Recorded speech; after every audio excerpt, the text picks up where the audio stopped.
الزمالك بيتصدر الدوري النهارده بعد ما فاز على المصري بثلاثيه نظيفه ومكتسح المباراه. بصراحه النهارده الزمالك من احسن الماتشات اللي لعبها في الدوري من ساعه ما الدوري بدأ. الشوط الاول كمان كان من احسن الاشواط اللي اتلعبت في الدوري، كان ند بين الفرقتين كانوا هجمات، هجمه من هنا وهجمه من هنا، تحس انه ماتش كره يد مش ماتش كره قدم. الفرقتين لعبوا حلو بصراحه، بس المصري الشوط الثاني اداؤه كان دون المستوى. معرفش حصل ايه في الشوط التاني للمصري، ممكن تعب ولا حاجه. كمان كمان الزمالك عرف نقطه ضعف المصري اللي هو دغنوم لما اتمسك، وكان كل ما دغنوم بيمسك بيجيب معاه الكوره كان اتنين من الزمالك بيدخلوا عليه، فمعرفش يعمل هجمات للمصري، فده خلى الزمالك يكسب، يعمل هجمات اكتر واحسن. الزمالك فريق بصراحه جماعي حلو. اللعيبه برضو الجديده اللي جايبها الزمالك لعيبه بصراحه كويسه، واعتقد هتعمل اداء مع الزمالك الماتشة الجايه، وربنا يستر في ماتش الاهلي. شوف بقى الاهلي اداؤه ايه مع عماد النحاس ان شاء الله الماتشة الجايه.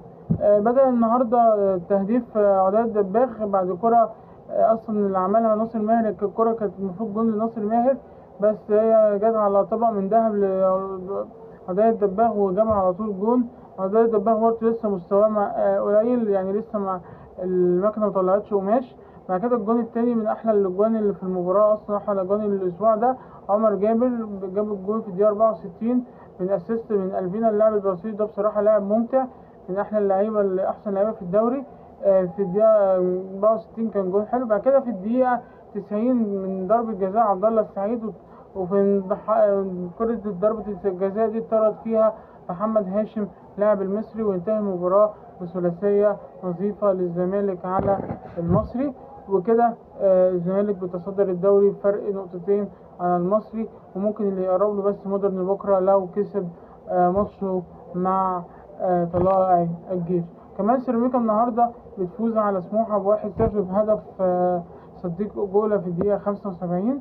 وكده سيراميكا برضو بتبقى عندها 10 نقط بعد فوزها النهاردة. الماتش الثالث جونة وحرس الحدود، خلص الماتش 2-1 لحرس الحدود بأهداف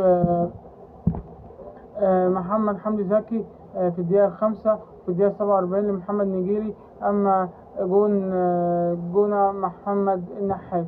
أما الماتش الأخراني كان ماتش بين غزل المحلة والمقاولين، وأخيرا المقاولين غزل المحلة يخش فيها جون بس من ضربة جزاء لمصطفى الجمل للمقاولين، والجون التعادل كان لغزل المحلة لأحمد حمد شوش.